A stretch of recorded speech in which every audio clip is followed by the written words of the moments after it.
আসসালামু আলাইকুম। ফাতেমা আইনি ব্লগসে সকলকে স্বাগতম। সবাই কেমন আছেন? আশা করি সবাই অনেক অনেক ভালো আছেন। আর আমরাও বেশ ভালো আছি আলহামদুলিল্লাহ।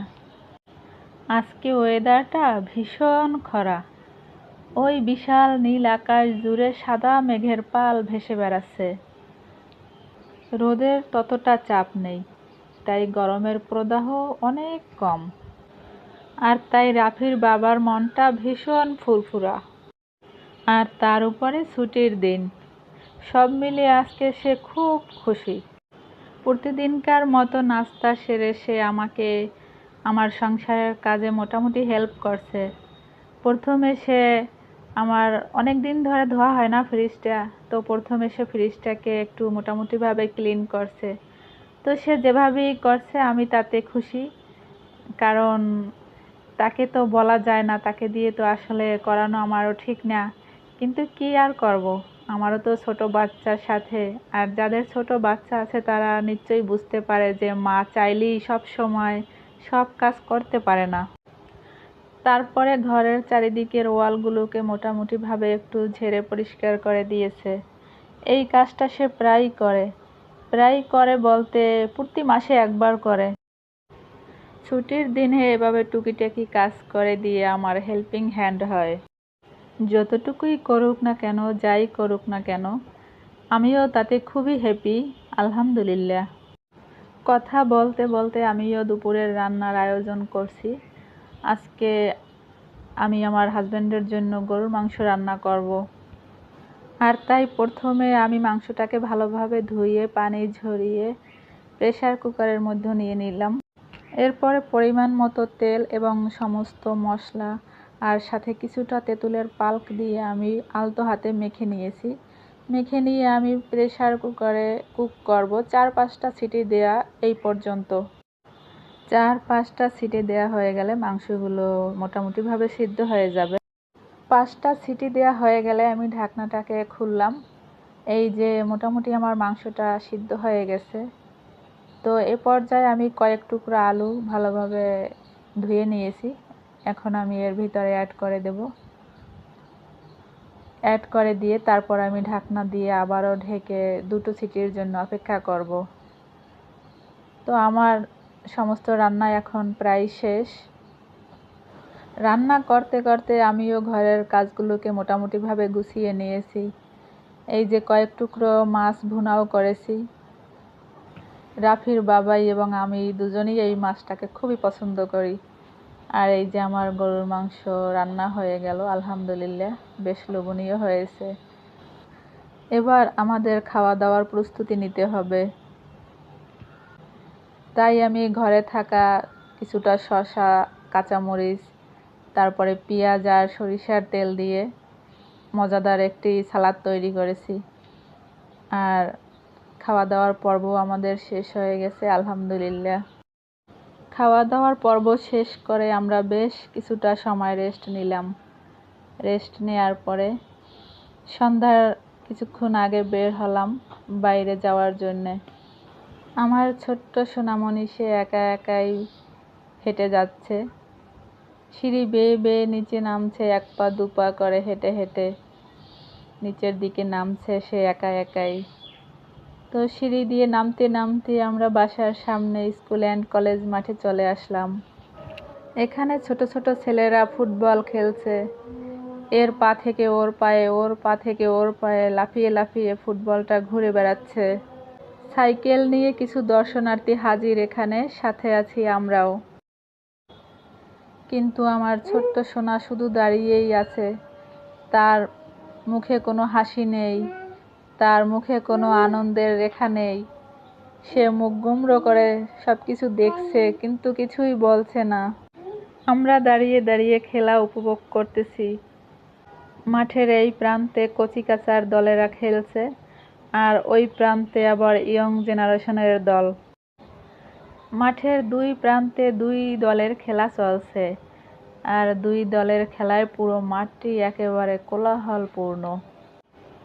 আমিও তাকিয়ে তাকিয়ে দুদিকের খেলা অবলোকন করছি। বেশ ভালোই লাগছে আমার কাছে। গতদিন এই মাঠে কোটা সংস্কারের আন্দোলন হয়েছিল। বেশ কিছুক্ষণ পরে হঠাৎ একদল লাঠিসোঁটা হাতে নিয়ে তাদেরকে পিটিয়ে একেবারে পুরো মাঠটাকে খালি করে দিল। আর এ সব কিছুই আমাদের বারান্দা দিয়ে আমি অবলোকন করেছিলাম। বেশ কিছুক্ষণ ধরে আমরা এই মাঠে খেলা দেখছিলাম, কচিকাঁচা এবং ইয়ং জেনারেশনের। কিন্তু আমার ছোট্ট সোনামণির মুখের কোথাও একটু খুশির ছোঁয়া নেই। হয়তো তার এখানের খেলায় মন ভরছে না, এখানের খেলা দেখে সে আনন্দ পাচ্ছে না। তাই আমিও তাকে নিয়ে হাঁটতে হাঁটতে চলে গেলাম নবগঙ্গা নদী পার হয়ে তার ওপারে। এখানে এসে আমার ছোট্ট সোনামণিকে আনন্দিত দেখা যাচ্ছে। এখানে এসে সে ভীষণ খুশি।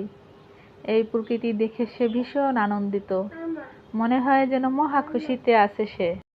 এই যে নবগঙ্গা নদীর কূলে ছোট্ট একটি মাঠ, আর মাঠে আছে গরু বাঁধা।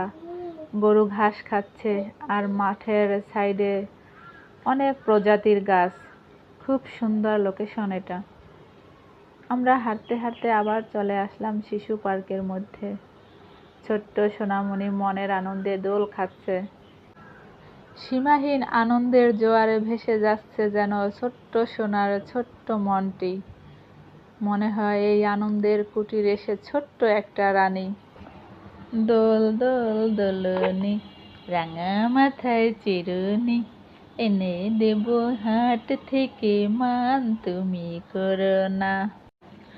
আসলে বাবা মা তো এটাই চায় যে সন্তান সারাক্ষণ হাসি খুশি আনন্দ আর সুখ শান্তিতে থাকুক, সন্তানের সুখে ভরে থাকুক সারাটা জীবন। প্রতিটা মায়ের সন্তানের জীবনই যেন হাসি খুশি আর আনন্দে কাটুক, আমিন। প্রতিটা সন্তানের জীবনই যেন ভরে থাকে হাসি খুশি আনন্দের জোয়ারে। মহান রবের কাছে এই প্রত্যাশাই করি সর্বদা। সন্তানেরা যখন আনন্দে থাকে, বাবা মায়ের হৃদয়েও আনন্দের বন্যা যেন বয়ে যায়।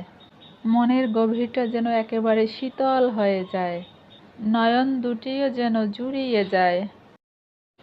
আমার ছোট্ট সোনা খেলছে, আর আমিও অপলক দৃষ্টিতে এই সৌন্দর্যের লীলাভূমি দেখে যাচ্ছি। মনে হয় যেন এই সৌন্দর্যের লীলাভূমি দেখে দেখে আঁখি না ফেরে। কত সৌন্দর্যের ছোঁয়া দিয়ে সাজিয়েছে বিধাতা এই ধরনী। মৃত্তিকার বুক ফেটে যেন উঠে এসে গাছগুলো মাথা উঁচু করে দাঁড়িয়ে আছে। গাছের শাখায় শাখায় পাতায় পাতায় যেন হিমেল হাওয়ার ছোঁয়া। ঝিরি ঝিরি শিরি শিরি ছোঁয়ায় গাছগুলো যেমন স্পন্দিত, তেমন ফুলের সৌন্দর্য। এই প্রকৃতিটা যেন সুবাসিত হয়ে আছে হাজারো ফুলের হাজারো রঙে, হাজারো ফুলের হাজারো ঘ্রাণে। মনের বাগান যেন একেবারে মাতোয়ারা হয়ে আছে। এই সৌন্দর্য দেখে দেখে গাছের ডালে কোকিল গাইছে কুহু কুহু, আর দোয়েল গাইছে মুহু মুহু। ভোর হতে না হতেই গাছের ডালে পাখিদের কলরব যেন শুরু হয়ে যায়। তারা মানুষের কাছে যেন জানান দেয়, তোমরা জেগে ওঠো আর নিজ নিজ কর্মে প্রবেশ করো। আমার ছোট্ট সোনাকে দেখলে মনে হয় এই সৌন্দর্য ভরা কাননের ছোট্ট একটা ময়ূরপঙ্খী। মনে হয় যেন পেখম মেলে মেলে সে আনন্দে নেচে বেড়াচ্ছে এই সৌন্দর্যর বাগানে। এই যে এখানে ছোট ছোট প্রাণীদের ভাস্কর্য রয়েছে। এই যে সামনে, এটা সম্ভবত শিয়াল, সারস, আর রয়েছে এখানে কুমির, আরও অনেক প্রাণী। সামনে এই সবুজ গাছে ছোট ছোট সাদা সাদা ফুল মনে হয় যেন এর সৌন্দর্যকে অধিক থেকে অধিকতর করেছে। যদি এই ভিডিওটির কোথাও একটুখানি ভালো লাগে, তো আশা করি আপনি আমার চ্যানেলটিকে সাবস্ক্রাইব করে পাশে থাকবেন এবং ছোট্ট একটি লাইক দিয়ে ভিডিওটি কন্টিনিউ করুন। আর চাইলে আপনি ফ্রেন্ডস বা ফ্যামিলির মাঝে ভিডিওটি শেয়ার করতে পারেন। কত সৌন্দর্যর লীলায় ভরা আমাদের চারিপাশ, তাই না? আকাশে পাখি ওড়ার চিত্র, গাছের ডালে পাখি ডাকার সেই সুর, কত সৌন্দর্য আমাদের চারিদিকে। তাই তো কবি বলেছেন, বহু ব্যয় করে বহু ক্রোশ দূরে, দেখিতে গিয়েছি পর্বতমালা। ঘর থেকে দুপা ফেলিয়া দেখা হয়নি চক্ষু মেলিয়া, একটি ধানের শীষের উপর একটি শিশির বিন্দু। আসলে কথাটা কি সত্যি নয়? আমাদের চারিপাশে কত সৌন্দর্য লীলাভূমি, কিন্তু আমরা টাকা খরচ করে, বহু কষ্ট করে কত দূরে পাহাড় পর্বত দেখতে যাই। দূরের এই সৌন্দর্য দেখতে না গিয়ে কত সৌন্দর্যই তো আমাদের চারিদিকে ছড়িয়ে আছে। আমরা কি সেই সৌন্দর্য অবলোকন করতে পারি না? নদীর তীরে রাখালিয়ার বাঁশির সুর, মাঠে ঘাটে ছেলেদের খেলাধুলার মাঝে কখনো হই হুল্লোড়, কখনো বিবাদ, কখনো বা আবার বন্ধুত্ব। এটা কি সৌন্দর্য নয়? শিশুদের খেলাধুলা, কিশোরদের খেলাধুলা, কচিকাঁচাদের এই কিচিরমিচির শব্দ, হই হুল্লোড়, আকাশে উড়ে যাওয়া পাখি, প্রকৃতির দিকে তাকালে এরকম আমরা হাজারো সৌন্দর্য দেখতে পাই।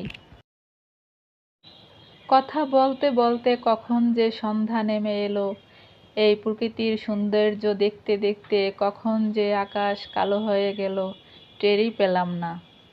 আর তাই এখন আমারও বিদায়ের পালা। আর এতক্ষণ আমার সাথে থাকার জন্য আপনাকে অসংখ্য অসংখ্য ধন্যবাদ। সবার সুস্বাস্থ্য এবং দীর্ঘায়ু কামনা করছি। আমাদের জন্যও সবাই দোয়া করবেন। আবার দেখা হবে নেক্সট ভিডিওতে। সেই পর্যন্ত সবাই অনেক অনেক ভালো থাকবেন। আজ নিরে আসি। আল্লাহ হাফেজ। আসসালামু আলাইকুম।